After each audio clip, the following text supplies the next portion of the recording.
I hope you had a good Thanksgiving. Yes. I'm grateful for this most amazing day. You know, this is the first Sunday in Advent. And according to my chocolate Advent calendar, Christmas is in 3 days. Oh, wow. You I like ate chocolate. all of them. I still have the Harry Potter Advent calendar. Yeah? Yeah, that you gave me. We may hear about Harry Potter later today. Maybe. So no matter who you are, no matter where you are in your spiritual journey, you are celebrated here. So we begin in silence because it's our intention. And you're going to hear some more about intention today in this talk. Intention is about being consciously aware of our desire to be present.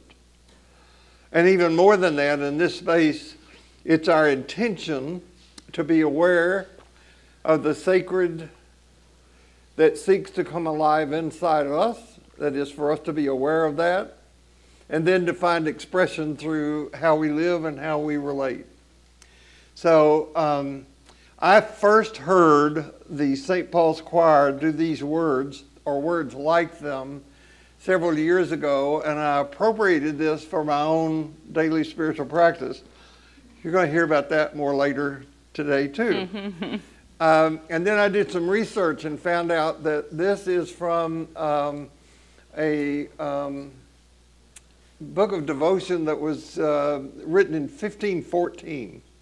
So it's pretty old. So, Wow. Silence if it helps.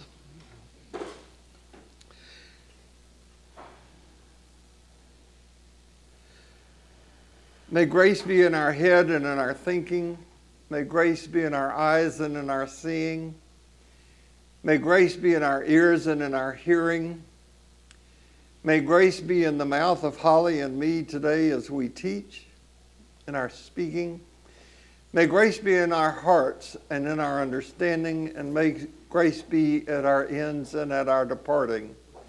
And may all creation benefit because of what we are doing here today. Amen. So,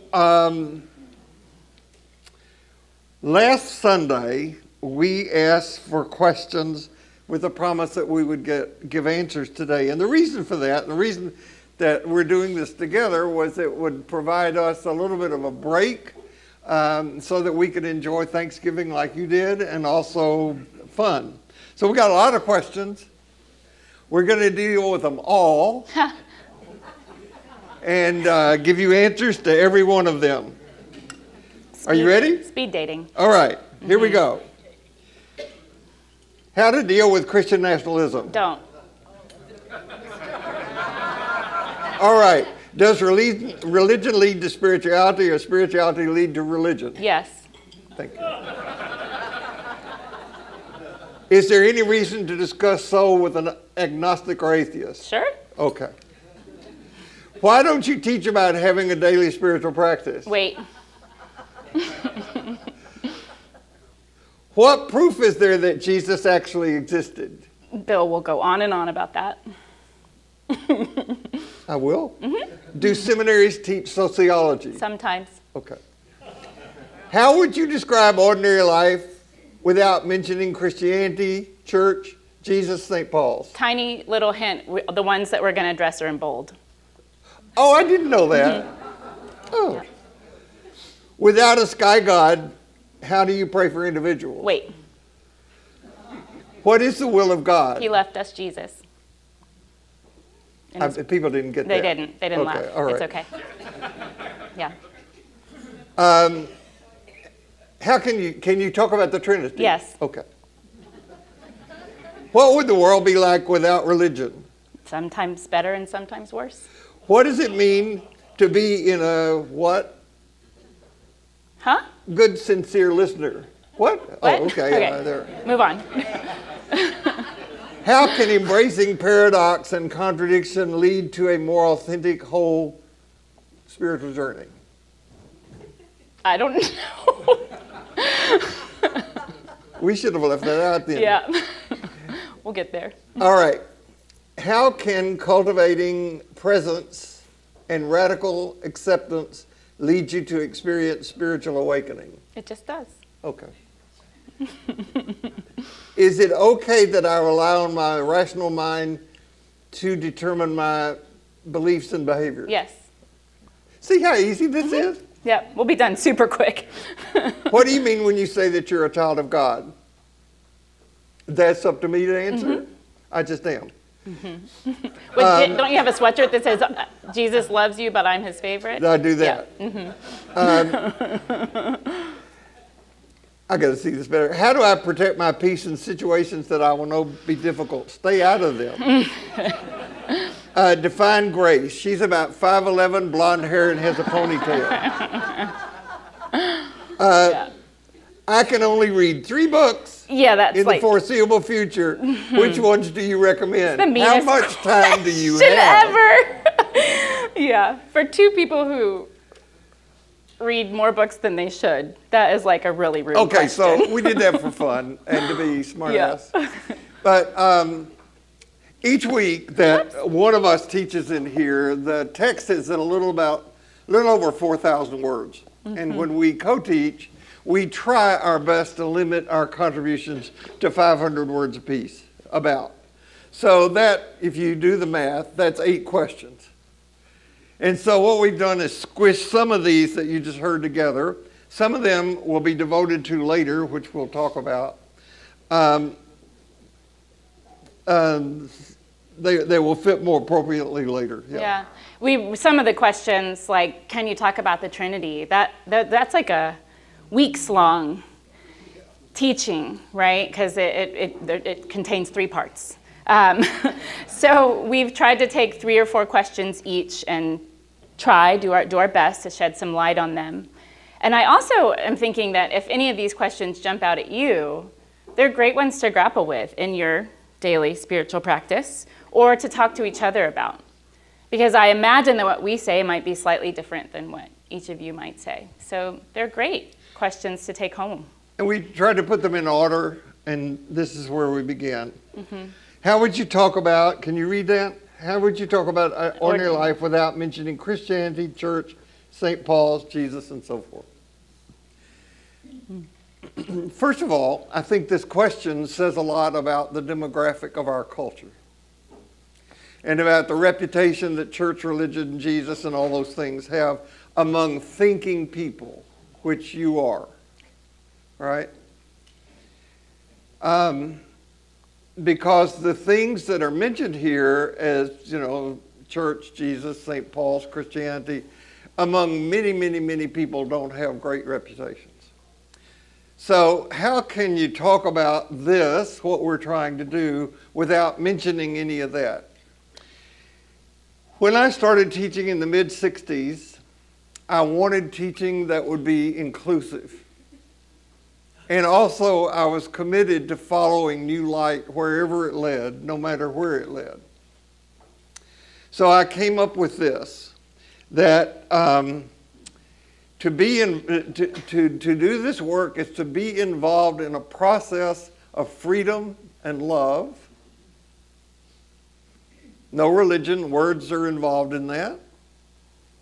And then later on, I added that it's to be involved in a way that contributes to our practicing peace and justice. So far, no Jesus, no church, no Christianity, nothing like that in that definition. There's room for anybody in that. Your teacher is convinced that the solution to freedom, love, peace, and justice is a spiritual undertaking. And I got influenced on that direction very early by Carl Jung, and it's a position that has made more and more sense to me as I progressed. Further, your teacher was given Jesus to speak, just like, and everybody in our culture is, whether they go to church or not. Christianity is the pervasive language of the culture. Right now, you've been inundated already by Christmas ads. And it's just out there. So there's no way to mention ordinary life without mentioning St. Paul's, because that's where we meet. You could And say this is Fondren just- Hall. Huh? You could say Fondren Hall. We could say Fondren Hall, but this is an education offering of St. Paul's United Methodist Church. It is. So if you wanted to say about ordinary life to somebody who doesn't attend, don't say anything. Just say, come and see. Just invite them to show up. Because that is one of the most brilliant little parables in the entire, to me, Jesus narrative, where two people go to Jesus and they say to him, where do you live? Meaning so much more than where do you domicile? Where are you? And Jesus says, come and see. That was the answer. Just come and see. And that will be the answer. Because I have been given Jesus to speak, I want to speak it clearly and distinctly and so forth. In Tennessee, where I grew up, this is a complete sentence. Jeet. Being translated, it means, have you eaten yet? You know the answer to that. You know the answer is also Jew. What? No, Jew. Oh, no, Jew? No, Jew. Jew? No, Jew? exactly. No, Jew? No, Jew. So it's equally mysterious. I think it is illiteracy about Jesus and Christianity that has led to the current manifestation of Christian nationalism. We've had Christian nationalism since the 4th century. It's nothing new. What's new is the parameters of Christian nationalism. And we got a lot of questions about that. Anyway, so that's the way that I would answer progressively about how I get from non-spiritual to religious language about what we're doing in here. And one of my teachers said it's better to dig one well 60 feet deep than to dig 10 wells 6 feet deep. So we're digging deep. I use that so often. I'm grateful that your teacher gave it to you and that you gave it to me. The well that I'm digging contains many strands. I think we have some in common: psychology, education, spirituality, cosmology, creativity. So I'd like to kind of think about this pursuit in some ways of ordinary life as depth spirituality. I remember in my 20s when I was really feeling deeply betrayed by Christianity, by the church, and wanted to betray Christianity and the church. I attended this class. I think that feeling of being on the threshold is actually a really important developmental stage in our spiritual evolution. Why am I doing this? I think we should really wrestle that question all the way down. But during that time, ordinary life was a refuge for me. And ironically, the teachings deepened the very thing that I was also trying to get out of. I felt safe here to simultaneously pursue meaning and questions all the way down. In Judaism, this process is called midrash. It has very little to do with landing on the right doctrine and everything to do with the process of coming into relationship with it. I've learned to see that our tradition is one that enlarges my humanity and can deepen my relationship with mystery. It was actually Bill that I called probably 20 years ago, driving through East Texas with these kinds of billboards. I remember one saying, "Are you prepared for Judgment Day? If not, call this number for 1995. So I called him and I said, "What would you say if I said I no longer believe in God?" And from what I remember, you just laughed and said, "Tell me more." That's safe. That's spiritual safety. And this is a place where I've felt comfortable to do that. Somewhere during that drive, though, among these kind of creepy billboards, the punishing, some are blessed and others are not, some are going to hell and others are not, anxiety-inducing, cosmic soup-stirring God died for me. I like to think of this little parable about the Sufi mystic Robeya. She says, "With a bucket in one hand and a torch in the other, I'm taking this water and pouring it on the flames of hell, and I'm using this torch to burn down the gates of heaven, so that people will not love God for want of heaven or fear of hell, but for God alone." It's beautiful. Yeah, it's I one of love my that. favorites. Yeah. You can find more of Robeya's love poetry in Love Poems from God by Daniel Ladinsky. I just want you to notice that I'm going to sneak in more than 3 books here. So whoever asked that question, I'm on to you. So we are in this class, in a sense, doing God. Ordinary life to me is a place that colors outside the lines. You challenged that by saying, there are no lines. Yeah, it's a beautiful answer. I've often described Bill as part Buddha, part Jesus, part psychologist, part spirituality, and part magic.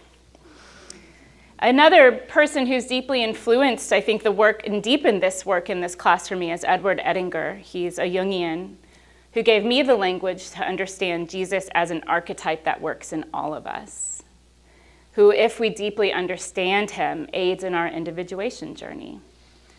This is probably my most marked up book. Actually, on one of the margins, 2 of my other favorite characters enter into my notes in this book. Somehow Harry Potter creeps into everything. Again, see how I keep sneaking in books. But this leads me to the question about prayer. How do we pray if there is no sky God? This is my answer, and I think each one of you might have a slightly more nuanced answer for yourself. For me now, prayer has nothing to do with beseeching the sky God and everything to do with intention, with an acknowledgement that we are actually all entangled in some great cosmic web. It's tempting to think that if I pray for something and it happens, that I'm somehow favored. Perhaps that works for some. Perhaps some are favored or better at praying than I am. I don't know. But I am wary of my ego's desire to kind of one-up. If I pray for something and it happens, that enlarges my ego, right? Instead, I think of prayer like an energy exchange. How many of you have ever been thinking of someone and you get a phone call from that person within minutes? It happens all the time. We're entangled.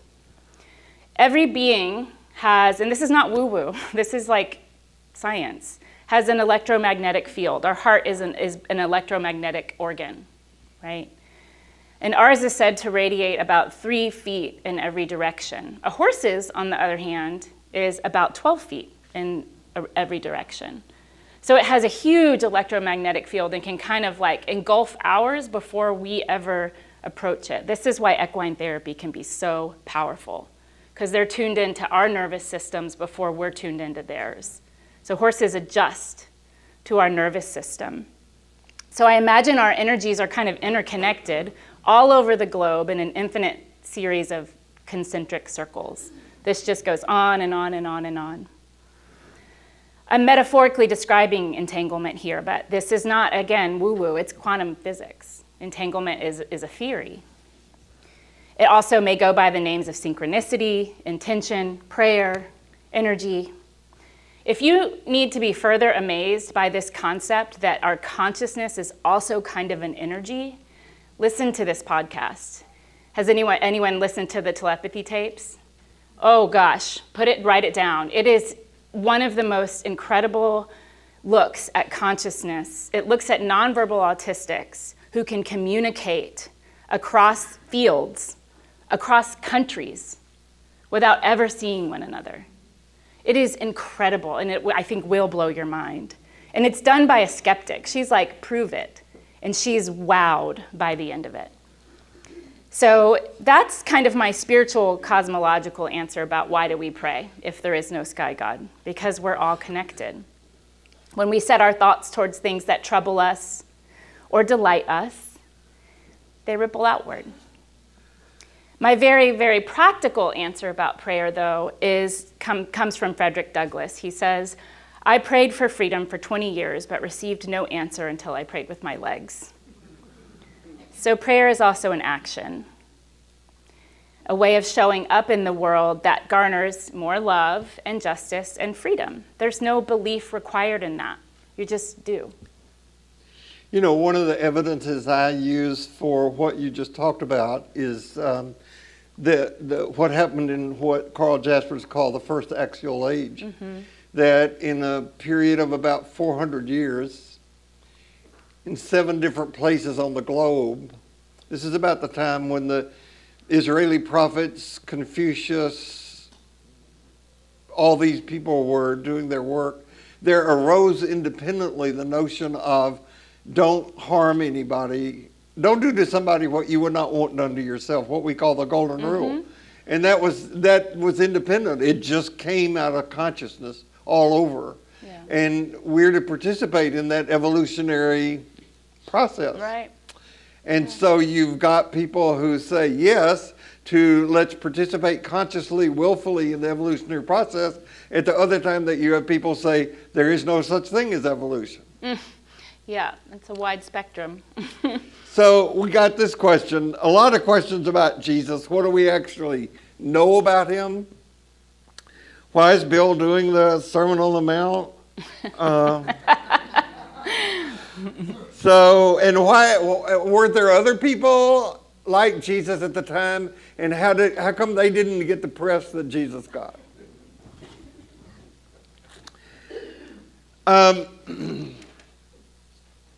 There is overwhelming evidence of the existence of a historical figure known as Jesus. Period. There's no debate about that. Now, whether what we have in our documents match that historical figure is something we're still debating. Okay? Just because it's written down in the New Testament doesn't make it factually true. Matter of fact, most of the narrative of Jesus is a parable. But we also know that we know a lot about Jesus because Jesus is mentioned in documents that are not in the New Testament. So we have that evidence. But again, a lot of people are never taught this, so they don't know it.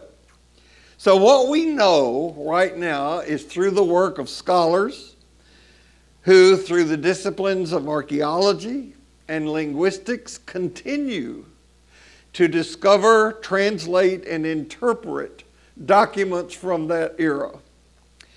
So Marcus Borg, John Dominic Crossan, Gerza Vernays, Morton Smith, Bruce Chilton, scholars of the Westar Institute, they have documented hundreds of writings that are not in the Christian scriptures, but that we can gain knowledge and information from about that period of time and about the people who populated that figure of time. So were there other Jesus figures at the time? The answer is yes. There was a healer known as Hani the Circle Drawer. I love that. And he was in the years before Jesus. We know about him because he's included in Jewish Midrash writings. You didn't learn this in Sunday school. There was a guy named Habena ben Dosa. He was a Galilean rabbi who is probably the closest parallel to the historic Jesus, and he was well known for his healings. These are also in documents that are not in the New Testament. Josephus, a historian at the time, describes the Essenes, which is a sect of spirituality that grew out of the Christian movement, as being miraculous healers. There was a guy known as Apollonius of Tyana, who was a wandering philosopher and wonder worker, whose story is strikingly similar to Jesus. His mother received an announcement from an angel that he would be born. The story about him says there was a star in the sky. He performed miracles and he had a following. Now, why didn't he last? We'll get to that in a minute. I always mispronounce this guy's name. Asclepius, he was worshipped as a divine healer. He was a real figure who became a mythological figure in Greece. He used snakes in his healing. The Seduceus, which is still the symbol on the medical symbol that we have, is from him. There was Simon Magus, who is mentioned in the book of Acts, and it goes on and on. Now the question is, why didn't these people endure and Jesus did? Well, there are a lot of valid answers for that. One thing is timing. Conditions were great for these prophetic voices to grow up during this time. The Pax Romana, the peace of Rome, allowed people freedom. The road system allowed for communication trade that existed in the Mediterranean world. Timing was just perfect for these ideas to go around. But perhaps the two most important factors is that Jesus deputized people to do what he was doing. He said to his disciples, I want you to do what I do, and he empowered them to do it. And if you read the New Testament carefully, you'll see that these disciples raised the dead, they cured people, they attracted crowds, they did all sorts of things, and that helped spread the movement. John Dominic Crossan says that these other people that I mentioned, like Apollinarius and Magus and others, they had franchises. I mean, they had monopolies. Yes. They were one-person acts. Jesus had a franchise. He was like the McDonald's of spirituality of his time. So he would, that's not my notes. So he started an operation and then had people go out and duplicate it. So that was one thing. But I think one of the most important things is that Jesus had a marketer. For whom this church is named. Yeah. Paul was the marketer of the Christian movement. Paul never met Jesus, but then he made it his life's work to spread the message of Christianity across the Mediterranean world. Across the street, right that way. In the museum, one of the things I love about living close to here is that we can walk down and see these exhibitions. There's an exhibition right now about the Roman Empire that existed around the 2nd century. I encourage you to go and see it. This is a map of what are called the missionary journeys of Paul. Paul traveled between 10 and 15,000 miles, spreading the word of Jesus around that time, and nobody else did. Okay, so if you want to know how a group of 12 and then 20 and then 50 and maybe 100 people grew to such a movement that they became an irritant to the Roman world. They were persecuted. And then they became a power in the Roman world. I recommend a sneaking book. I know, we're so bad. These books by Bart Ehrman about Christianity before Christianity. The West Star Institute also has a multitude of writings about this. This is the kind of information that is just not given in the education of Christian churches, so that people are not aware that there's all this material and why it is that Jesus is one way in and others. Bart Ehrman is really good. One other thing I will say, it took about 300 years to assemble what we call the New Testament. A man named Marcion created a list in the 2nd century. It doesn't have all 27 books that we have in the New Testament. By the way, there's an acronym, mnemonic you can use to remember how many books are in the Bible. Old Testament is, if you use 3 and 9, OLD, Testament is 9, 39 books in the Old Testament. If you multiply 3 and 9, 27, you get the number of books in the New Testament. So that's the way that we were taught to remember that, so you don't have to waste your breath. I didn't know There that. was a lot of debate back and forth about what are we going to put in and what are we going to leave out. So the final list of what is in what we call the New Testament was not completed until the year 367. When it was completed, and the thinking behind what goes in and what goes out is just bizarre. The people who made the decision said, we'll have 4 Gospels because the wind blows in 4 directions. That's in writing. We have that. And so, so the books that they said don't fit, they destroyed. So we don't have them. Now some, because the Jews didn't like destroying documents, got hidden, and then later we discovered some of them. Some of them in the Dead Sea Scrolls, Some of them were taken away to Egypt, but at least we now have some of those documents. Also, when Constantine's mother convinced him to unite the kingdom by getting just one religion, and he decided on this Christian movement, all the others were banned. So they were executed.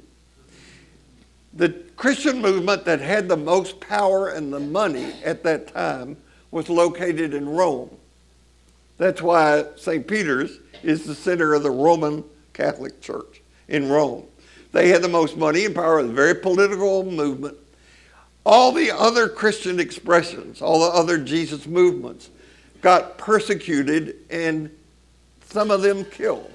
So you have very early Christians killing Christians. Mm-hmm. It was just the Christian thing to do.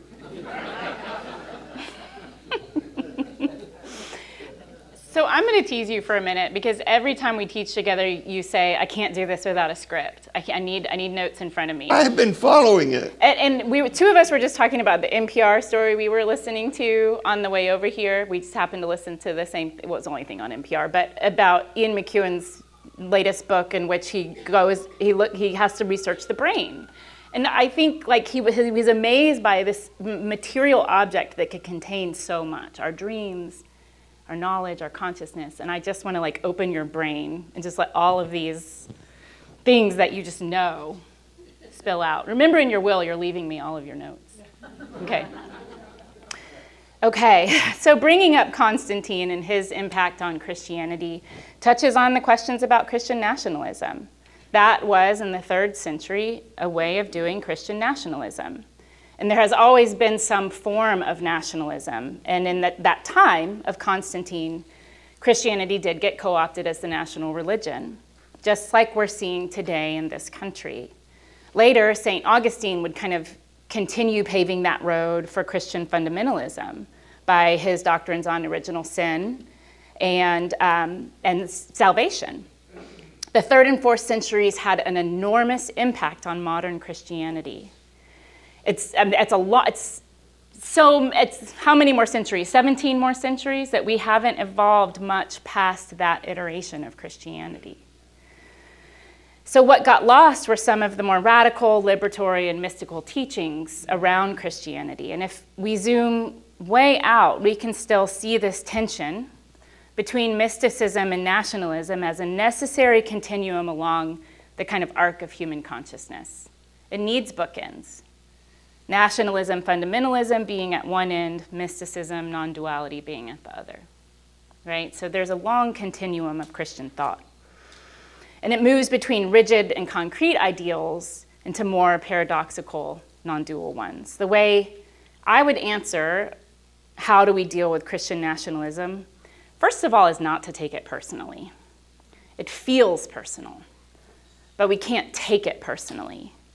But we must take it seriously as an expression of Christianity. It does exist down here on this end of the continuum. And it is powerful in our culture today. It represents a particular level of spiritual development that's characterized by rigidity, black and white thinking, and uncompromising morality. We need to understand what we're dealing with on some level. So Christian nationalists hold a belief that Christianity is or should be the national religion, just like Constantine. A belief that biblical law should be in government, why we're seeing the 10 Commandments go up on courthouses and in schools, etc. A worldview that sees the earth as a battleground between good and evil. A belief in America as a superior nation. So this is unique to American Christian nationalism. A belief in censorship, prayer in public schools, discrimination, and restriction of religious freedom. Know what you're dealing with if you choose to enter into the discussion. I'm going to touch on someone's question about evil. It would kind of fit into this Christian nationalist piece, and I do not have the whole answer. But extremism of any kind, I'm going to assert, is evil.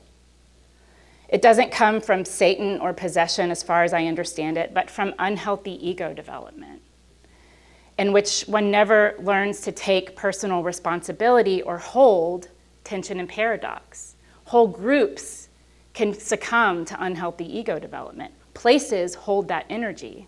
We were talking about places that hold kind of, maybe Auschwitz, that hold sort of like an evil energy. Because what dominated there? A kind of nationalism, right? In the spirit of Richard Rohr, nationalism exists very much inside of that our story layer of the cosmic egg. It's rigidly inside of that layer. If we're in sort of healthy spiritual development, we're able to sort of move between the layers to know that we do not know. But nationalists are gripped by our story is the story. It's concerned with group identity, family, race, religion, and country, and one's place within it. I honestly cannot tell you that I think there's a productive way to engage in dialogue with a Christian nationalist. So I kind of was serious when I said, don't engage with it. But do know your boundaries. I'm going to borrow from you, Bill. You said this, and this was just such a great piece of wisdom. We can't teach a colorblind person to see green. We just can't. When we try, we get gripped by our own need to justify, defend our own position. We get attached to helping them see green when they can't. That's how it becomes personal. The best response then might be one we learned in therapy school.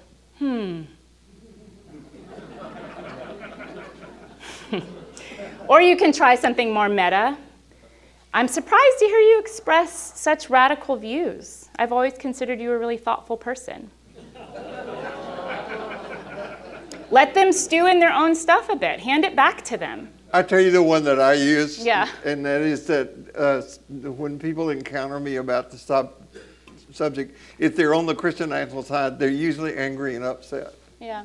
And my response is, it's a real shame that your faith has brought you so little comfort. Yeah. Give it back to them. Mm-hmm. Go stew in your own stuff for a bit. Yeah. Don't argue. It's not like, I'm not going to use the word that I would normally use, but don't let other people hand you their stuff. Let them flush their own stuff. Okay? It's really important to guard your boundaries and conversations that you're pulled into. I'm in agreement with Ta-Nehisi Coates here. He says, if your views deny someone else's humanity, there's no dialogue available. It's not a person he's willing to engage with, and I think that is really wise advice. You might say, what you're saying harms someone I love. I'm not willing to have this conversation with you. Put it to bed. Boundaries are compassionate. I think many of us, probably especially women, have learned that boundaries are mean. They're not. It's a form of compassion for both people. Here's where I stand. I hear where you stand. I'm not going there with you. There's a story about Maya Angelou, who evidently threw amazing house parties. And during one of these house parties, she overheard one of the guests tell a racist joke. And she stops the party and she says, "Not in my house."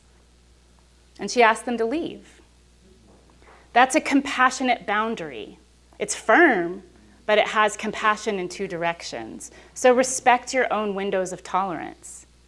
If this grips you, it's not the right conversation for you to be entering into. I don't think that there are bridges to build between two people who are not looking at the same picture. It's impossible. And then hand them yet another book. John Fugelsang's The Separation of Church and Hate on the way out the door. I'm cheating on this question big time. I noticed that a lot. By the way, the guy who wrote this book is a stand-up comedian. Yeah, he was the product of a priest and a nun, right, who left each of their professions and had babies. Yeah. And it's a great book to read. It's very funny, and he's very smart. Yeah. He's very insightful about what he has to say. Mm-hmm. So there were a lot of questions that I'm going to respond to under the heading of having a daily spiritual practice and prayer. Never mentioned that before in here. It's a brand new topic. When it comes to having a daily spiritual practice, the key word is intention.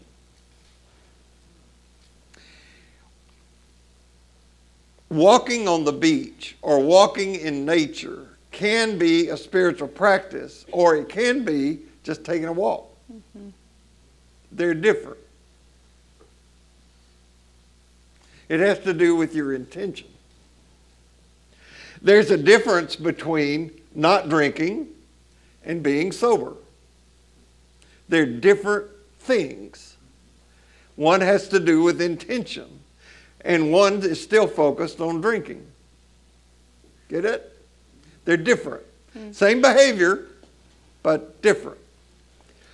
So, a spiritual practice is anything that you enter into with your whole heart that provides the least resistance for your being overtaken or overtaking a spiritual presence or the divine experience.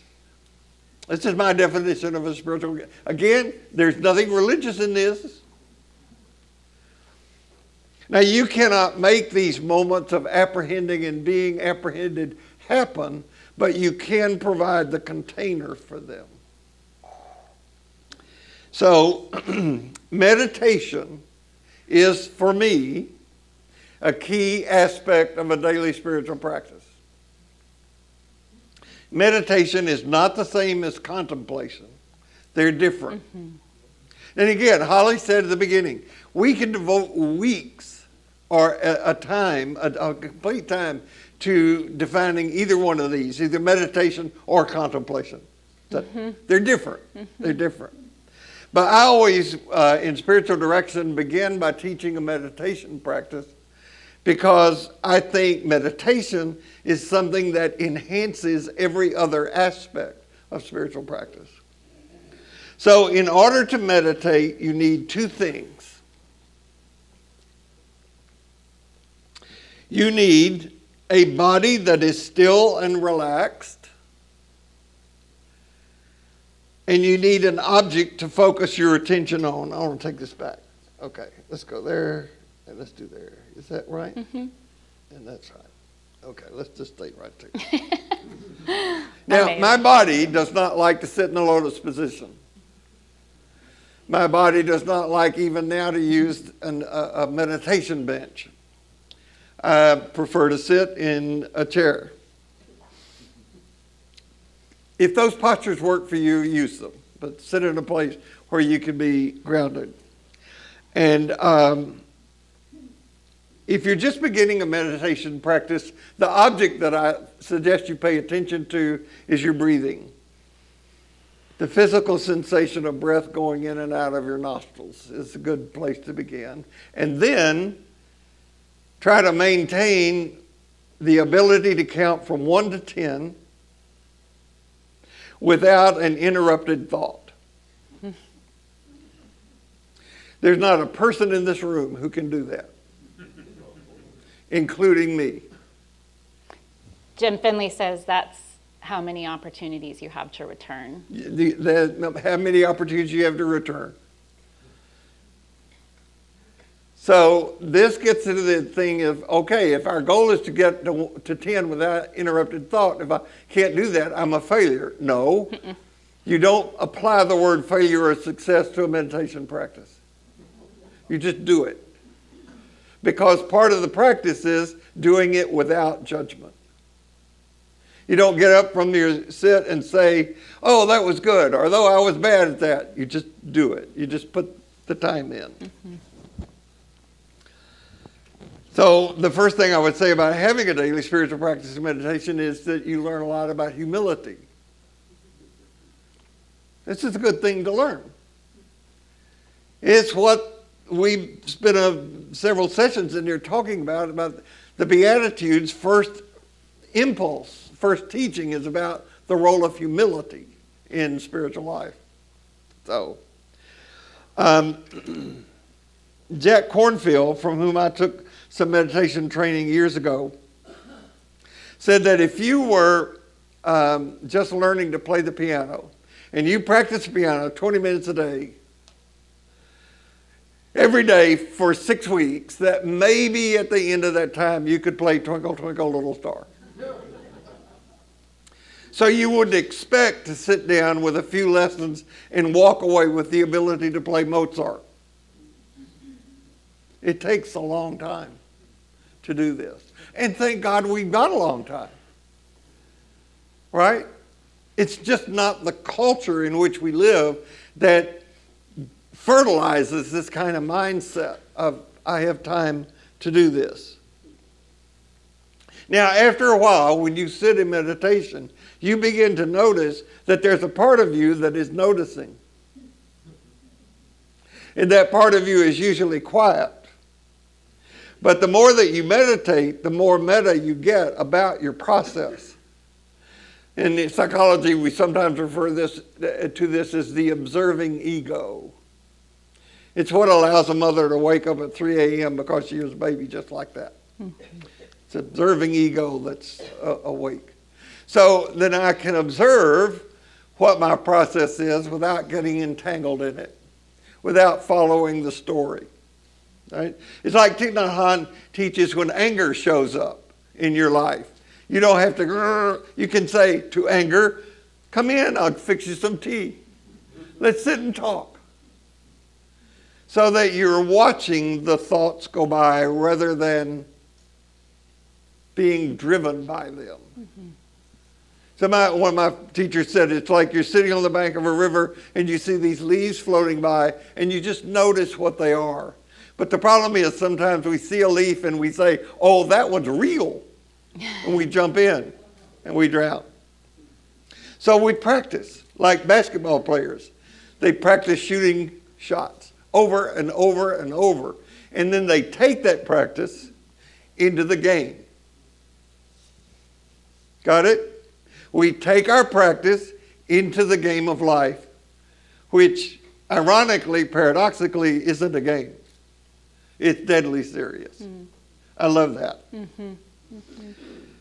Mm-hmm. So the payoff of this is that we reduce our reactivity and we are able to consciously attend to things so that if I text Holly and say, would you please call me? And she doesn't, I don't have to make up a story about that. I don't have to say, well, I must have made her mad or done something.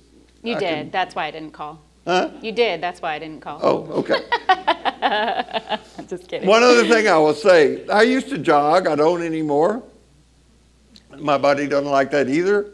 But when I did jog, it was easier to run with somebody. Same process, same jog, same distance, but it was just easier to do with somebody. Mm. Right. Mm. Same thing with meditation.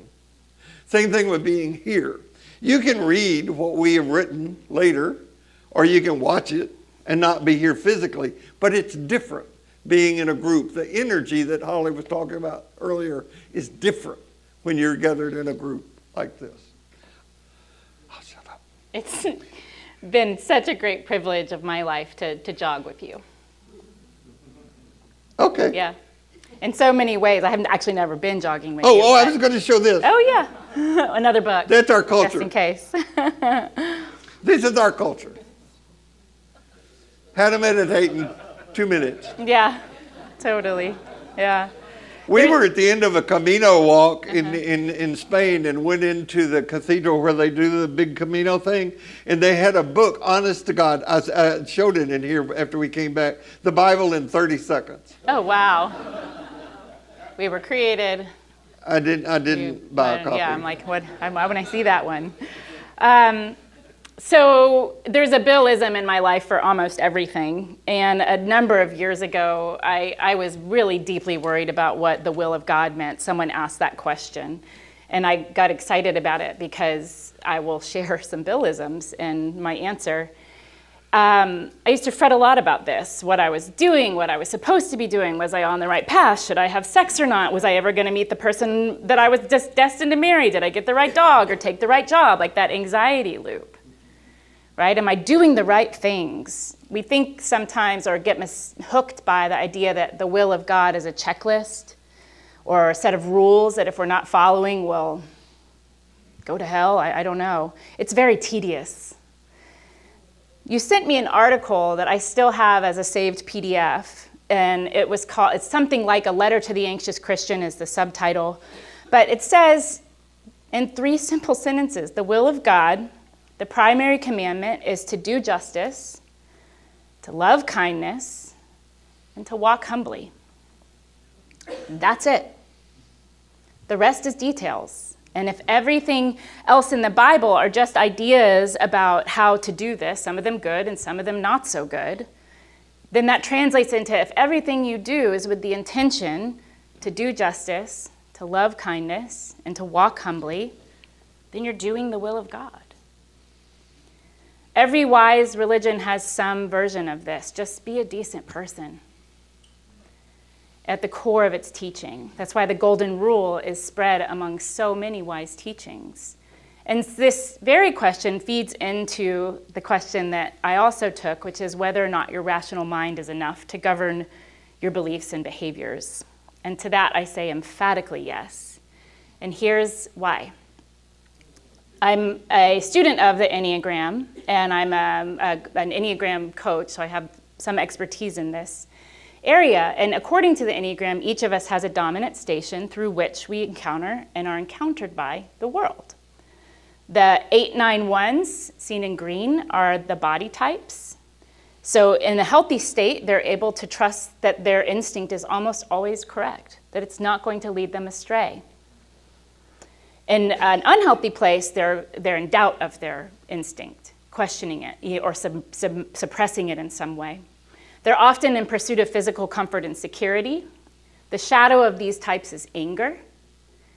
So when comfort and security is not met, they experience anger in some way. So relating to spirituality might be best through somatic work and finding non-destructive ways to deal with anger, dealing with the body. 2-3-4s are heart types. They relate to the world through emotion and feeling and relationship. So that's going to be their encounter with mystery, is through emotion and feeling and relationship. The work here is to grow in self-compassion. 5-6-7s, both of us are in this triad, are head types, which makes me wonder if the person who asked this question is a head type. And here we learn by gathering information, through analysis, through understanding. So in this pursuit, this makes us feel safe and secure and somehow mitigates the shadow of anxiety. So yes, relying on your mind is a way to pursue balance, equanimity, spirituality. As a 6, when I'm consumed by thought, for example, I need to also lean into one of my other centers. When I'm in an anxious place, I typically go for a walk, do yoga, do something to get back in the body, which ironically is where some of my best thoughts come from. When the mind is clear, I can listen to it a little bit better. Okay, so we have a challenge. Yeah, 3 minutes. Go. Well, we need... Okay, I'm going to move quickly. Yeah. We talked about prayer we got a lot of questions about prayer in addition to spiritual practice and so forth. And I'm going to postpone some of that because we're going to stay with the Sermon on the Mount, and at the center of the Sermon on the Mount is the Lord's Prayer. So we're going to deal with that. But let me just tell you, if you want to add to your spiritual practice, this is not meditation, this is more contemplation. In Buddhism is Hinduism with the gods stripped out. Okay? Hinduism has a lot of gods. So does Buddhism, they just don't acknowledge it. Yeah. In my opinion. So Buddhism is considered by some a philosophy, by some a religion, some simply a way. So the Eightfold Path in Buddhism is a way to live. But the largest meditation movement in the world comes from Buddhism. You can look it up on the web. It's called insight meditation. The Buddhist word for that is vipassana meditation. The word vipassana means what is. And every vipassana sit ends with this in some way. May I be filled with loving kindness and compassion. May I be well. May I be peaceful and at ease. May no harm come to me. May no difficulties come to me. May I be given the wisdom, the courage, the understanding, and the determination to meet and overcome the inevitable difficulties that come to me in life. And then you extend that to your loved ones. And then you extend that to your community. And then you extend that to your city and your state and your country and then to the globe, which is exactly the way that we end our meditation here every Sunday is, may what we do here benefit all creation everywhere. So I'll elaborate on more of this some later. Now we're going to do 3 books. Gosh. I'm literally like, did you actually mean 300 books when you asked this question? After this, so we just built new bookshelves in our house to house more books. We have a total book addiction in our house, and this is not including digital ones. So this is like a really hard one. So I chose 3 that I read again and again and again and again at different stages in my life. So 1, The Pokey Little Puppy. I'm not kidding. My tattered copy of this, it taught me about presence and curiosity. I loved that book as a child. Number 2, and yes, this gets to be 1 book, all of the Harry Potter books.